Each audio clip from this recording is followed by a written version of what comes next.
আলু ভাতে বাঙালির পাত থেকে উধাও আলু, কারণ রাজ্য জুড়ে আলুর দাম নিয়ন্ত্রণ করতে ব্যর্থ রাজ্য সরকার। ইতিমধ্যে পুরুলিয়া জেলায় আলুর দাম কোথাও 40, কোথাও 45, কোথাও 50 টাকা কেজিতে আলু বিক্রি হচ্ছে, আর এতেই বিপাকে পড়েছেন সাধারণ মানুষ। ইতিমধ্যে দৈনন্দিন রান্নার মেনুতেই ক্রমশই আলু বাদ পড়ছে। আলুর দাম থেকে কিছুটা স্বস্তি দিতে ইতিমধ্যেই পুরুলিয়া জেলা প্রশাসন উদ্যোগে পুরুলিয়া জেলা পরিষদে ন্যায্য মূল্য আলুর দোকান খুলেছে প্রশাসন। 27 টাকা কেজি আলু ও 36 টাকা কেজি পেঁয়াজ দেবে বলে প্রশাসন দাবি করেছে। যদি এদিন দেখা গেল খাতায় কলমে ব্যানারে 27 টাকা লেখা থাকলেও বিক্রি হচ্ছে 28 টাকা কেজি আলু। একই সঙ্গে পেঁয়াজ এখনও পাওয়া যাচ্ছে না, দ্রুত তা বিক্রি করা হবে। যদিও এই আলুর দাম নিয়ন্ত্রণ করতে বাজারে দুর্নীতি দমন শাখার টাস্কফোর্সের টিম তরফে অভিযান চালানো হচ্ছে। একই সঙ্গে বাজারে আরও ন্যায্য মূল্যের আলুর দোকান খোলার কথা জানালো জেলা প্রশাসন। 12 টাকা ডিফারেন্স, বাইরে 40 টাকা করে, এখানে 28 টাকা বলছে।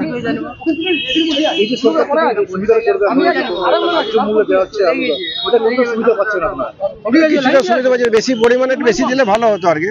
3 কিলো আমাদের মিড ডে মিল চালাতে হচ্ছে, নিতে হচ্ছে, স্কুলে মিড ডে মিল চালাতে হচ্ছে।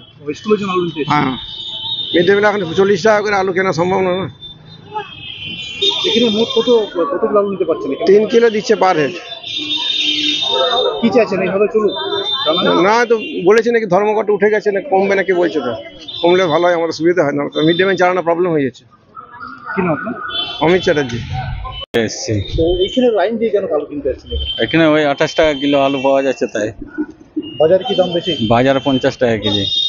এই যে সুবিধা করে দিয়েছে, কতটা খুশি? এই যে কোন না, ভালো লাগছে, অনেক খুশি। কি নাম আপনার? অজয় দাস। যেহেতু গাড়ির রেটটা আমাদের গাড়ি ভাড়ার জন্য 1 টাকা করে নিতে হচ্ছে, গাড়ির যেটা রেন্ট আছে সেটা তো আমাদেরকে কিছু নিচের উপর পুরোটা বেয়ার করতে হচ্ছে, সেই জন্য 1 টাকা আমরা ওটা দিচ্ছি। সরকারিভাবে 27 টাকা, কাল পর্যন্ত আমরা 27 টাকাই দিয়েছি। আজকে যেহেতু গাড়ির একটা বাজারে আলুর দামও বেড়েছে, সেই জন্য আমাদেরকে 28 টাকা নিতে হচ্ছে। অন্যদিকে পেঁয়াজের কথা বলা হয়েছে, অথচ বোর্ডের দেওয়া আছে পেঁয়াজ 25 টাকা করে, সেখানে পেঁয়াজ দেওয়া হচ্ছে না, পেঁয়াজের গাড়ি এখন পর্যন্ত ঢোকেনি। পেঁয়াজ যতক্ষণ পর্যন্ত না নামে, আমরা স্টোর থেকে না পাই, ততক্ষণ পর্যন্ত আমরা দিতে পারবো না। এখনো পর্যন্ত আমরা পাইনি। কি নাম আপনার? আমার নাম ভোলানাথ মাহাতো।